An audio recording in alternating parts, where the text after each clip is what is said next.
How's it going, guys? Today's video is going to be about setting up blue tongue skinks. This will be mainly about setting up for eastern and blotched blue tongues, but the same basic principles apply to most other blue tongues. Quick note before the video starts: do as much of your own research as you can. Don't just use what I've done in this video, because there's probably some stuff that I've missed. So yeah, these are some normal easterns. Then this is a blotched blue tongue.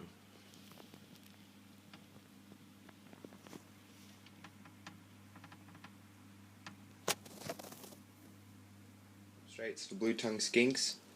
You can use many different kinds of substrates for blue tongues. The main thing you just have to worry about is make sure it's clean and safe. Like, don't go getting soil or anything that has fertilizer in it, anything like that. You don't want it possibly harming your reptile. So yeah, you can use a bunch of things. You can use like what I've got in here. I've got hay and a product called crumble. It's good stuff. It's the little brown bits there. It's basically shredded up coconut husk. It's good stuff. So you can use that, even dirt if you want to. Just make sure it's clean. And I wouldn't recommend using sand unless you have a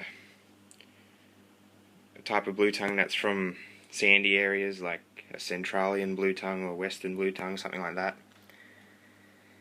Like, you can use sand with these, but I don't think it's really ideal for them.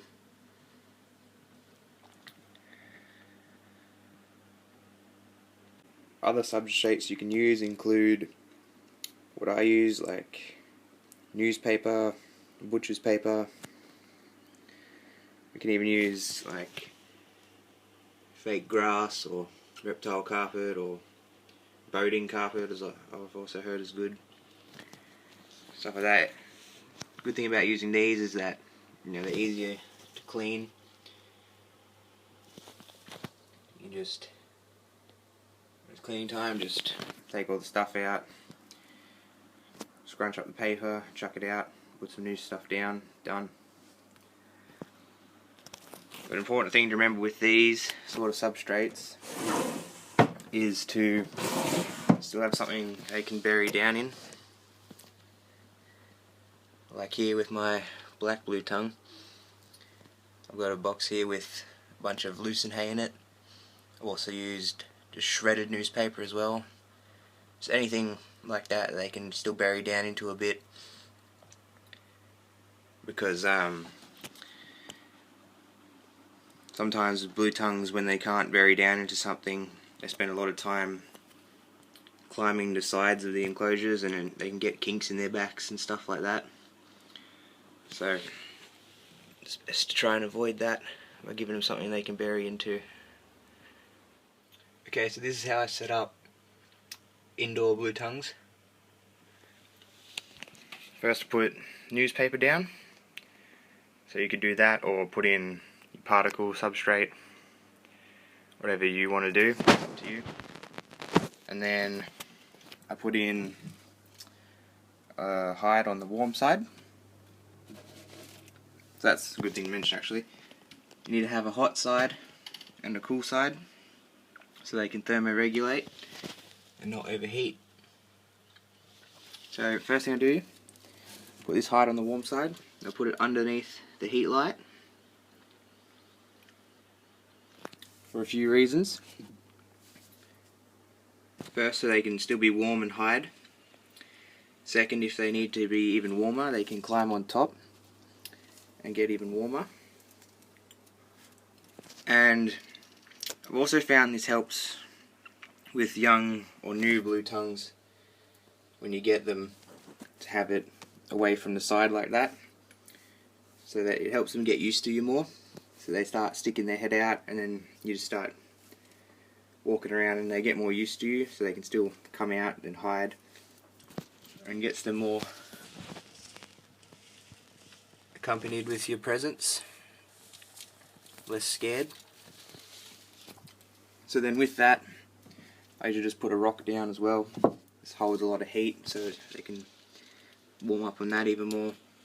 Also, it's good for wearing down their nails and helping them shed. And then I grab another hide for the cool side, and I already put my hanging net, so I can just flip it over and it's all going to be in there.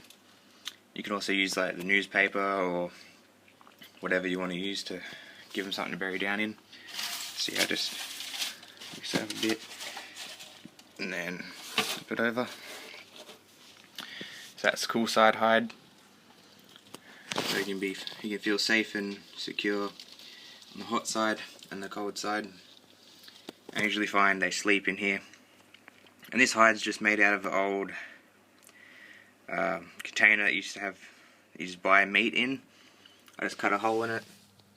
It works fine. You don't have to go out and spend lots of money on hides or anything. And that's just a bit of bark that I found. So yeah. And next you get your water bowl. Try and give them a water bowl that's not too deep, and one they can't knock over either, because they will do that. And then I'll give him his food as well, his dry food. See, that's how I set up a blue tongue indoors, especially young ones. So yeah, to sum it up, you got newspaper on the bottom, or you could use any other substrate you want, and then a hide on the cool side, a hide on the warm side, a rock to help them wear down their nails and shed and stuff, but that's not 100% critical. If you have that, it doesn't matter too much, and then a water and food bowl. And that's about it. Pretty simple. This is a simple setup. It's just the basics. It's what I do. You can do all sorts of stuff in there if you want, as long as you keep within these basic parameters. Okay, so next we've got lighting and heating. Now, lighting and heating for blue tongues is a subjective thing, really. For heating, some people, like people that use tub setups, they just use a heat cord or a heat mat underneath on the warm side, wherever they want the warm side to be. And that works good, but make sure you have a thermostat with it, because you don't want to burn the belly of the blue tongue. Same goes with a heat light, like what I use. It's always good to have a thermostat, depending on the enclosure, like these ones. They're very closed up, they're not open top. They have ventilation holes, but they do get very warm in there, and they would definitely overheat if I didn't have a thermostat. Whereas this enclosure, it's my black bluey, it is open top. It's got a whole bunch of spare logs on it, but I don't use a thermostat for him because it stays very ventilated in there. It doesn't get hot enough. Plus his light is a long way from his basking spot, so it's not going to heat up excessively over there. So yeah, temperatures for blue tongues.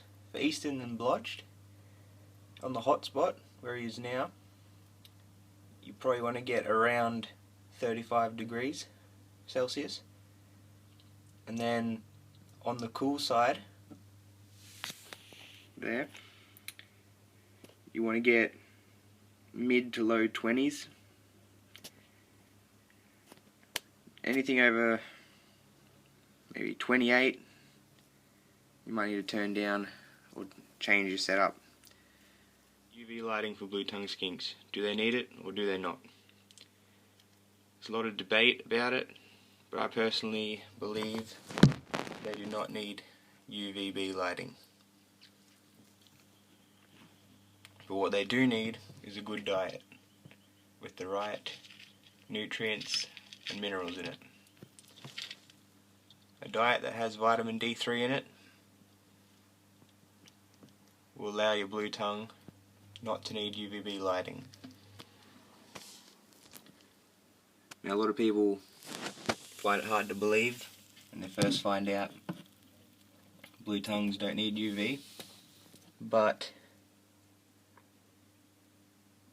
all my animals, all my blue tongues that are kept inside, are 100% healthy, happy, and they have not been kept with UVB light. Now, you can keep them with UV light. It's recommended they have a 5.0, but I really don't think it's necessary.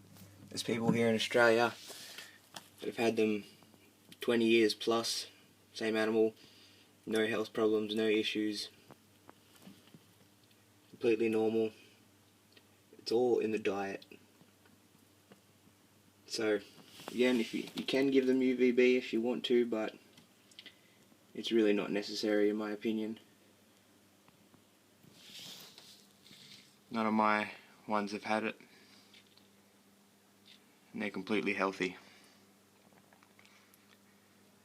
It's just another thing that makes them one of the best and easiest animals to keep. So that's about it, guys. That's how you set up a blue tongue skink. Remember, this is just what I do. There's lots of different ways of doing it. Do your own research, all that. Like the video if you liked it. Give it a share if you want. Thanks for watching.